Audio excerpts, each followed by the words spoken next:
Hi guys, welcome back again to my channel. Thank you so much for finding time to watch me once again. I am grateful. If you're a new subscriber, please feel welcome. Karibu sana. Kindly make sure you subscribe, turn on your notification, and make sure you give this video a thumbs up. I appreciate your love so much. Now, today I want to talk about how to deal with the open air market. Open air market ni soko. So kuna wale they don't know how to go about it, the bills, pricing, how do you pay your salesman or your saleswoman. So things like that is just what I want to just emphasize before when you wanataka kuventure to that side, because what I've learned all through the experience of open air market, I just want to share with you. But let's start with the payments. So open air market iko na challenge, it has a lot of challenges, so you also have to be patient. So kwa wale wenye mko na watu wenye wanauzia nje, make sure you get somebody who's honest. It's hard to find somebody who's honest, but make sure you find somebody who's honest. But trust me, for the 2 or 3 people you'll get wenye watakuuzia, kuna wale watakuibia, kuna wale watakudanganya, so things like that. So what you do, just like you can test, you know how you can just test somebody to know kama ako loyal, ako honest, things like that. So for the payments, first of all, it depends on where you are. I don't know where you are, but here it ranges from 250 to 300. And you have to cater for the lunch for that person, because haezi tangaza bila food. Let me tell you something about how to deal with your workers or your staffs. When you starve them and when you oppress them in the side of payments, trust me, your sales are going to go down. Why? Because that person is going to be stealing from you, because you're not paying him enough, or maybe you have not made, you didn't before he or she started the work, hamkukaa chini mkaelewana, this is what you're going to be paid. What happens when this, these things ujauza vitu kama hizo, those are the things you have to mention before you employ this person. So be careful. So make sure the payments, I've said, it depends on where you are. From here, for us, we are dealing with around 250 to 300.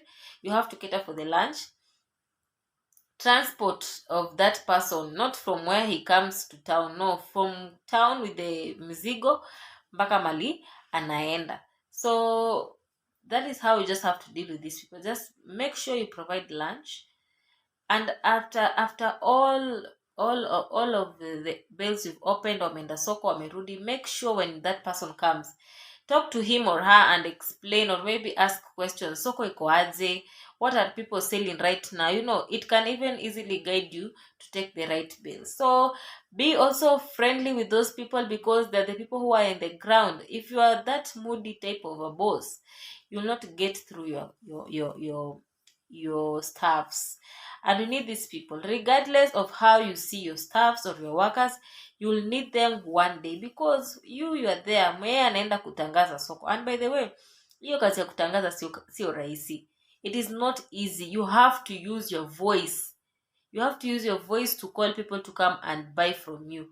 And whenever I find my salesman akirudi jioni hana sauti, so what does it take for you just to provide lunch, sometimes even once in a while breakfast, because for me, I have sometimes he goes, kuna soko yenye anaendanga by 4 anakonga up already, anafaa kumefika kwa by 6, and it's far from where we are. So those times like that, just provide breakfast, because this support is getting from his house or her house, hajakunywa chai na amekuja kuhustle. So just make sure you're just friendly with your staffs.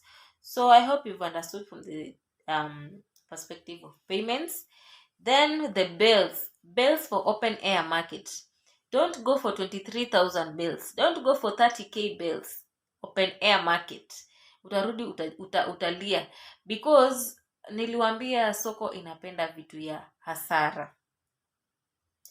Vitu ya hasara ni kama 150, sometimes kuna zinaenda 150. I think hoods na sweatpants na jackets ni zile zenye zinaendanga na things from like 200 shillings.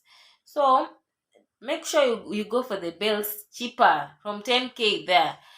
at least inaweza kukurudishia, just depending on how you're selling. So make sure you get the right bills. The right bills, you can open anything kwa soko. Unaweza fungua mango ya watoto au mango ya wakubwa, because kila mtu anauza kitu different kwa soko. So it is just the price of the bills that matters from this point.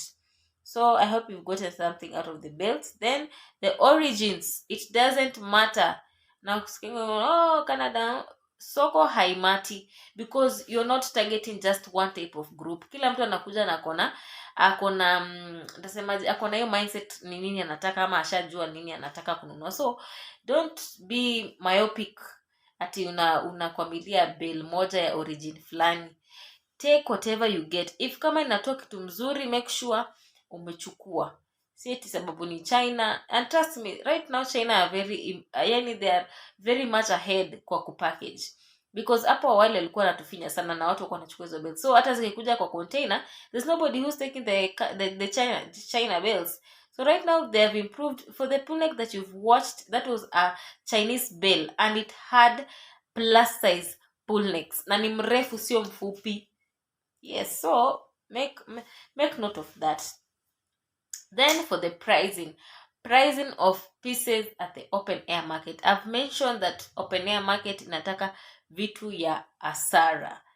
So vitu ya asara will mean you cannot go to the open air market and sell things around 500 shillings, because we have some markets that sell the trench coats at 600, but unapata saa zingine labda mtu anafunga na hajauza.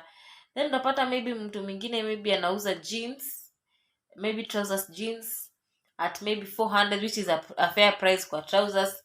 Mwingine anauza 3. So soko inataka, it just depends on what, it depends on what you've taken and how much you're selling. That's why I've said it is easy if you go for the cheaper bits, if you want to venture in the open air market. Cheaper bills zenye zita kuchoma kama 10k.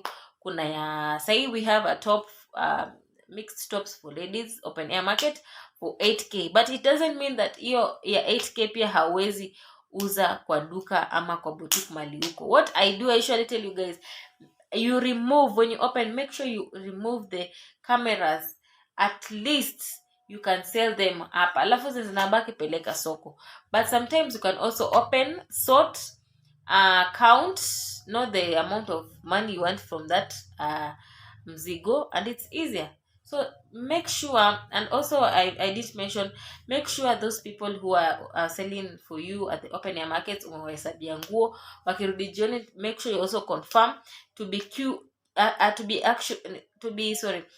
accurate on the mathematics that you guys, or maybe keeping records straight. So make sure you count the pieces when going out and when coming in.